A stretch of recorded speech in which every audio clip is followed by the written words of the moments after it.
మహిళలకు 1,42,00,000 మంది మహిళలకు ఒక్కొక్కరికి 10,000 రూపాయలు కాంగ్రెస్ పార్టీ బాకీ పడ్డది. ఇవాళ మీరు పార్లమెంట్ ఎన్నికల్లో మహిళల ఓటు అడగాలంటే మీరు 10,000 రూపాయలు చెల్లించినాకనే అక్కా చెల్లెల ఓటు అడిగే హక్కు ఈ కాంగ్రెస్ పార్టీకి ఉంటుందని మనవి చేస్తా ఉన్నా. పేదలు, నిరుద్యోగుల, మన నిరుపేదలైనటువంటి వృద్ధులు, వికలాంగులు, ఆసరా పెన్షన్లు వచ్చే వాళ్లకు 4,000 పెన్షన్ ఇస్తామన్నారు. డిసెంబర్లోనే ఇస్తా అని చెప్పింది ఎలక్షన్ల ముందు. అవ్వాని పెన్షన్ ఎంత అంటే 2,000 అన్నది ఒక అవ్వ. ఇక డిసెంబర్కి వెళ్ళి 4,000 ఇస్తాం, నీ మన్మడొచ్చి కాళ్ళొత్తుతాడు అన్నాడు అందంగా రేవంత్ రెడ్డి. మరి ఇప్పుడు మన్మడేడవా, నీ 4,000 ఏడవా? ఇప్పుడు 4 నెలల ఇవాళ రాష్ట్రంలో 42,80,000 మందికి ఆసరా పెన్షన్లు వస్తాయి. వృద్ధులు, వితంతువులు, వికలాంగులు, నేత గీత కార్మికులు, బీడీ కార్మికులు, ఇవాళ వాళ్ళందరికీ 42 లక్షల మందికి ఒక్కొక్కరికి 8,000 బాకీ పడ్డది కాంగ్రెస్ పార్టీ. ఏ ముఖం పెట్టుకొని పోయి ఇవాళ వృద్ధులు, వితంతువుల ఓటు కాంగ్రెస్ పార్టీ అడగాలి అంటే పేదలకు మోసం. నిరుద్యోగ యువతకు ఏం చెప్పిండ్రు? నిరుద్యోగ యువతకు మేము రాగానే నెలకు 4,000 రూపాయలు నిరుద్యోగ భృతి ఇస్తాము అన్నారు.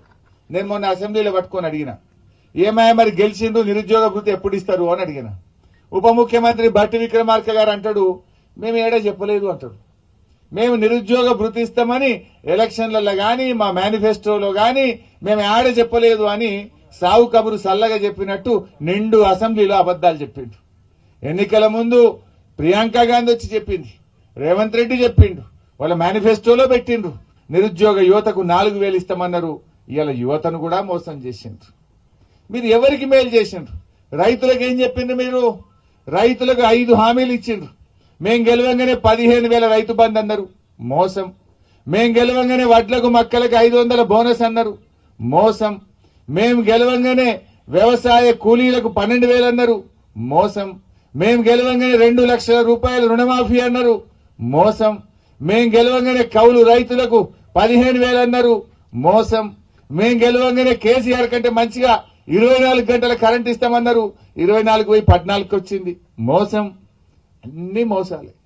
అందుకే ఇవాళ ఏమైంది? ఎలక్షన్ల ముందేమో అందంగా నోటితో మాట్లాడింది రేవంత్ రెడ్డి. ఏమైందా నీ హామీలంటే ఇవాళ నొసటితో ఎక్కిరిస్తా ఉన్నాడు రేవంత్ రెడ్డి గారు. కాంగ్రెస్ 100 రోజుల పాలన, ఇవాళ వాళ్ళ గ్యారంటీలు అన్ని కూడా గారడీలుగా మారిపోయినాయి. 100 రోజుల్లో 6 గ్యారంటీలు అమలు చేస్తామన్నారు.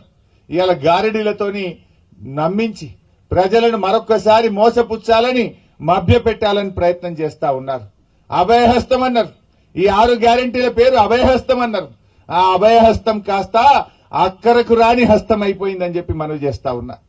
మీరు పటాన్చెరు దవాఖానలో పోయి ఇవాళ చూడండి, నేను చెప్పేది నిజమా కాదా? సంగారెడ్డి దవాఖానలో పోయి చూడండి, కేసీఆర్ కిట్లు బంద్ అయిపోయినాయి. ఆనాడు కళ్యాణ లక్ష్మి ఇచ్చిండు కేసీఆర్. దవాఖాన పోతే బిడ్డకు కాన్పు చేసి కేసీఆర్ కిట్ ఇచ్చి ఆటో కిరాయి లేకుండా తల్లిని పిల్లని ఇంటికాడ దించిండు. కాంగ్రెస్ వాళ్ళు ఏమన్నారు? కేసీఆర్ లక్షనే ఇచ్చిండు, మేం తులం బంగారం కూడా కలుపుతామన్నారు. వచ్చిన అదే తులం బంగారం వాళ్ళకన్నా ఒక్కలకన్నా తులం లేదు. ఈయన కేసీఆర్ కిట్ బంద్ అయింది. కేసీఆర్ కిట్ బంద్ అయింది, కాంగ్రెస్ తిట్లు మాత్రం వచ్చినాయి.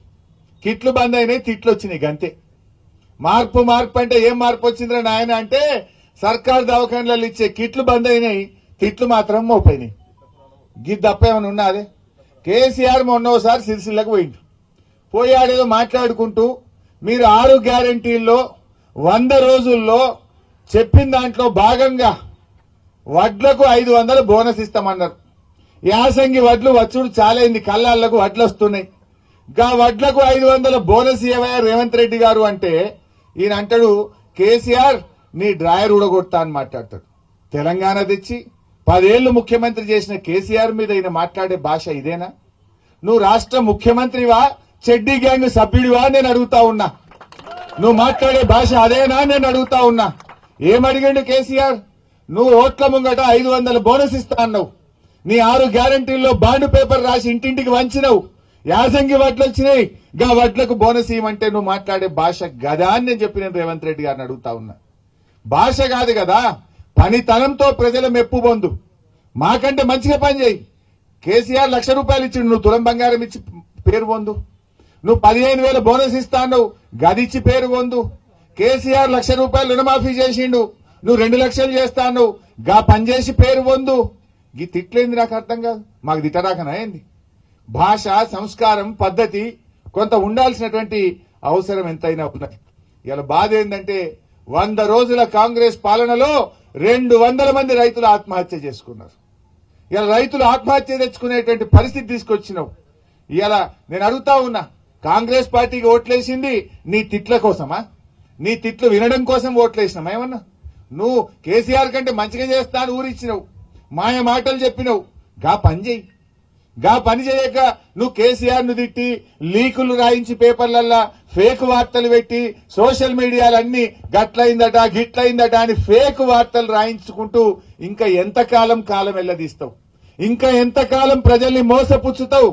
ఎక్కువ కాలం జరగదు అని చెప్పి మనం